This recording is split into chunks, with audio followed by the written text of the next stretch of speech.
things too much, you know. But then when people are watching the video, they may have never seen it before, so they don't know. But it feels weird when you say it over and over and over. I want my cool wave brakes. Hey, welcome back to Dove Tech Talks. I'm your host, Eddie Horton. Tonight we're going to be talking about the 2015 GMC Canyon or the Chevy Colorado. I don't think it really matters which one. I think it's just the same platform, just a different name.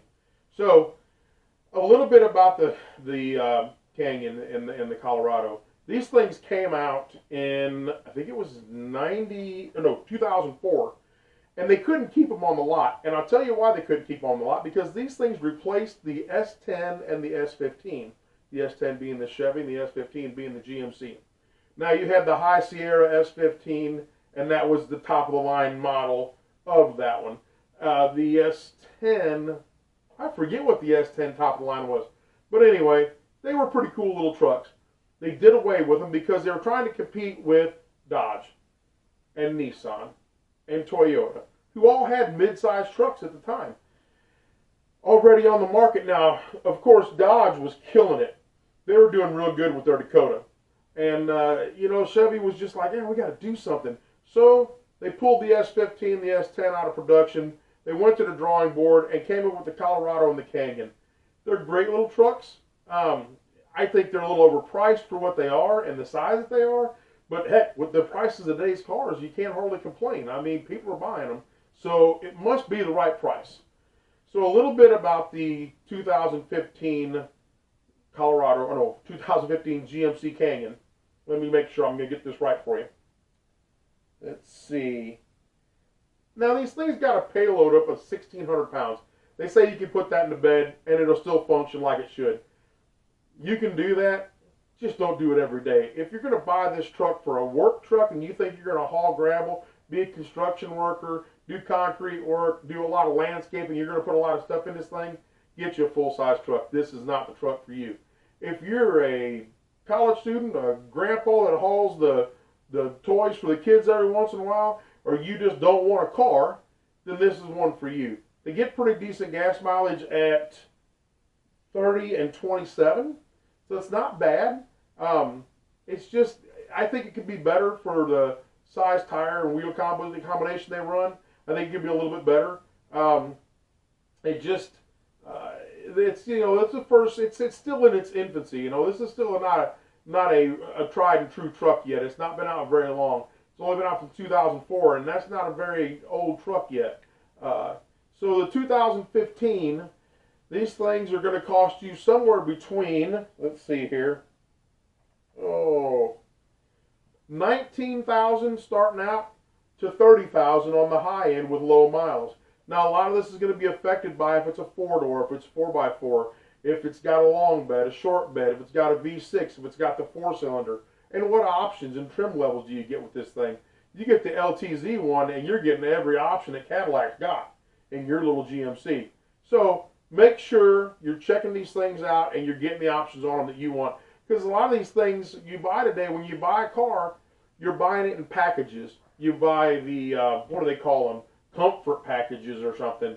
Or, you're going to get it with the trailer hitch, without the trailer hitch. You're going to get it with power windows. If you get power windows, you get power windows, you get locks, you get cruise control. You get a lot of stuff, upgraded stereo. It all comes in a package now. They don't do it like they used to do back in the day and just say, oh, you want power steering? We'll give you just power steering.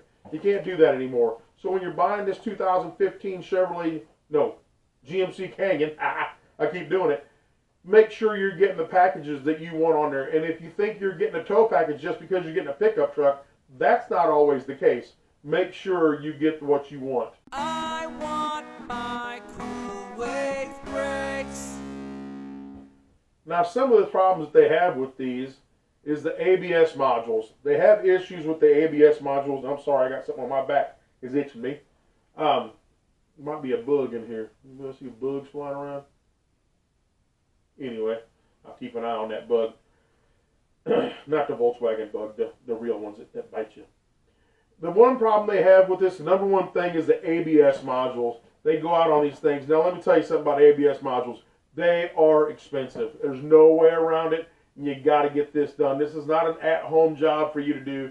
unless you're really good with your tools and your neighbor might work at the local Chevy garage. So make sure that if you're going to tackle this job, you've got a place to do it where you can get it up off the ground, preferably on a lift, and there are some sequences that you're going to have to follow, and you're going to have to do a bleeding sequence with a scanner. So make sure that you can do that. The second biggest problem they have with this thing is the shift actuator for 4x4. These things, most of them are, they called them in the early days encoder motors, and when you push the button on the dash, it puts it into 4x4. Well, you push the button on the dash, and then all four flash at you. And you're thinking, boy, this isn't good. And you're right. It's not a terrible job to do. It is something you could probably do at home, but they are kind of pricey. They're a couple $100 for this encoder motor. And, you know, depending on what kind of tools you got, and if you can get it up in the air again, because it is underneath the vehicle, attached to the transfer case, it could get expensive. So be careful with doing that on your own, too. One of the last things we're going to talk about that they have problems with on these vehicles is the key gets stuck in the ignition. This has been a common problem amongst a lot of cars today, so what I'm assuming is that there's one manufacturer out there making a key lock cylinder for several different vehicles and manufacturers. It happens a lot in the Fords too. You get the key gets stuck in there, you can't turn it off, you can't turn it on. It's just a mess, and you got to buy a whole piece underneath the dash or underneath the steering column, and it's kind of it's a big job. It is something you can do at home. You know, if you've got the brain power to pull this off, you can do it right there in your driveway. But again, this piece is not cheap. You know, I think it's $150, $250, depending on where you're at and where you're going to buy one at.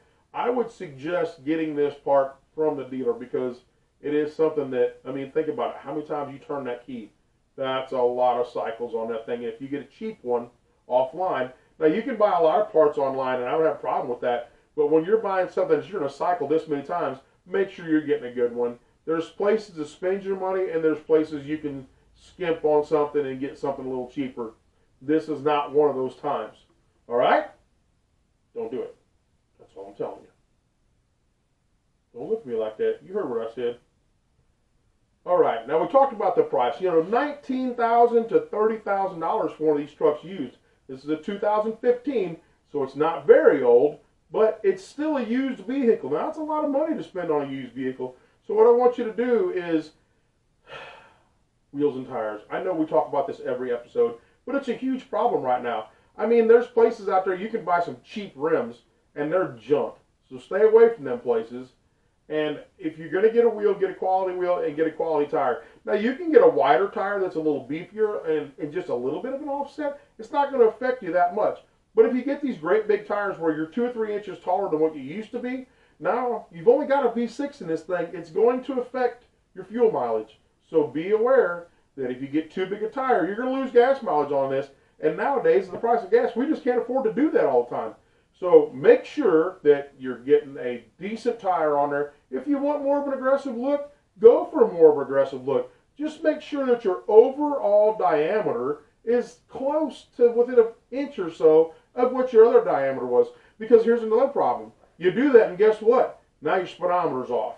All right? And the only way to fix that speedometer is take it back to the dealer and tell them, I got this size tire on there, and they can reprogram your computer for that tire. So make sure that you're checking that out. You can get, there's an app called the Ulysses Speed app and all that stuff. They work great. Triangulates your position, tells you exactly how fast you're going down the road. Check your speedometer with the phone or your smartphone and make sure that you know how fast or how slow you're going.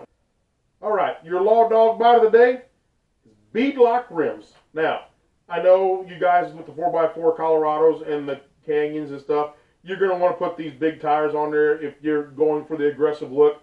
Here's the thing. DOT approved rims.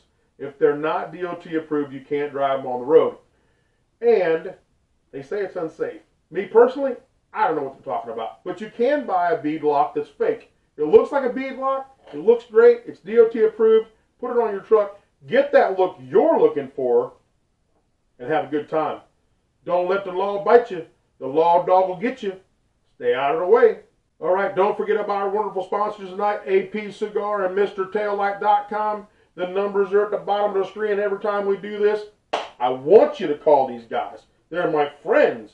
Call them and spend your money with them because they're local. And for you guys that aren't local in other states, sorry, you just kind of lose out. I wish you could be here. Come visit us. Give us a thumbs up, subscribe, and come on down when you're on vacation and we'll hang out and you can buy me dinner. Caution on that. I eat a lot. Big boys tend to eat a lot. So bring a big credit card.